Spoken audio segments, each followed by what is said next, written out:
বিসমিল্লাহির রহমানির রহিম। ওযু থাকুক বা না থাকুক, হযরত মুহাম্মদ সাল্লাল্লাহু আলাইহি ওয়াসাল্লাম ইরশাদ করিয়াছেন, যে কোনো সময় এই তসবিহটি পাঠ করো। এই তসবিহ কবরের আযাব প্রতিশোধ করে, জাহান্নাম থেকে বাঁচায়, মা বাবার মাগফিরাত হয়, সন্তানের উপর কোনো বিপদ আসে না এবং কাজা নামাজ মাফ হয়ে যায়। সেই তসবিহটি হলো এই। প্রিয় দর্শক, আজ হুজুর পাক সাল্লাল্লাহু আলাইহি ওয়াসাল্লামের এমন একটি তসবিহ ও আমল নিয়ে আপনাদের খেদমতে হাজির হয়েছি যে আপনার ওযু থাকুক বা না থাকুক এই তসবিহ পড়তে থাকুন। এই তসবিহ কবরের আযাব রোধ করে, জাহান্নাম থেকে বাঁচায় এবং মা বাবার মাগফিরাত হয়।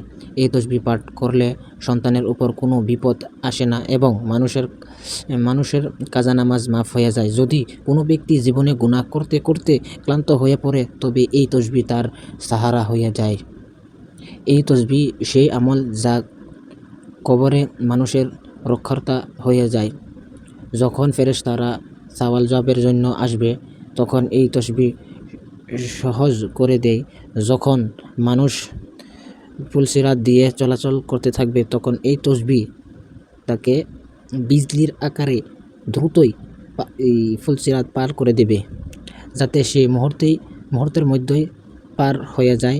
আর যখন জাহান্নাম সামনে আসবে, তখন এই তসবিহ দেওয়াল হয়ে দাঁড়াবে। এমনকি জান্নাতের ফেরেশতারাও তার জন্য দরজা খুলে দিবে।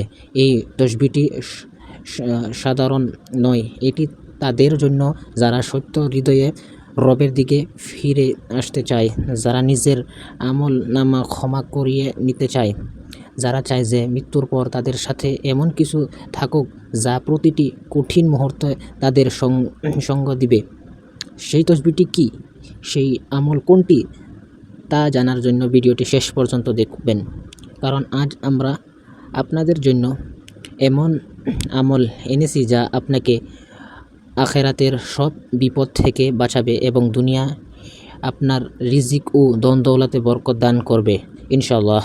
প্রিয় নাজরিন, কিয়ামতের দিন হবে সেই দিন যখন প্রতিটি মানুষ নফসি নফসি, হায় আমাকে বাঁচাও, হায় হে রব আমাকে বাঁচাও, হে রব আমাকে বাঁচাও, এরকম মহল পয়দা হয়ে যাবে।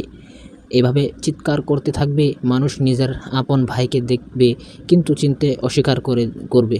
যে মা দুনিয়াতে নিজের সন্তানের জন্য রাত জেগে কাটাতেন, সেদিন তিনি নিজের সন্তানকে দেখে পালাবেন।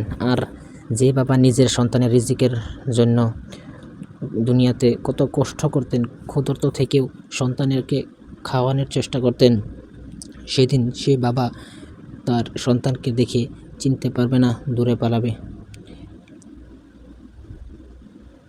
এর বিষয়ে পবিত্র কোরআন শরীফে ইরশাদ করেন, যেদিন মানুষ নিজের ভাই থেকে পালাবে, নিজের মা ও বাবা থেকে, নিজের স্ত্রী এবং সন্তান থেকে, সেদিন প্রত্যেক ব্যক্তির নিজেরই চিন্তা থাকবে। কিয়ামতের দিনটি কেবল আলো আর ফেরেশতাদের দিন হবে না, বরং সেই দিনটি হবে ভরপুর।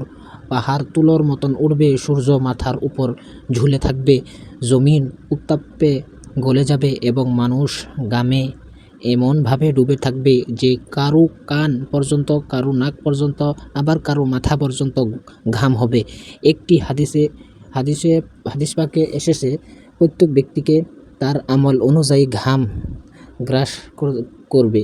প্রিয় বন্ধুরা, সেই দিনের কথা কল্পনা করতে অন্তর কেঁপে ওঠে। কিন্তু আমরা হুজুর নবী করিম সাল্লাল্লাহু আলাইহি ওয়াসাল্লামের সিরাত থেকে এমন আমল পাই যা মানুষকে সেই দিনের আযাব এবং কবরের কঠোরতা থেকে নিরাপদ রাখে।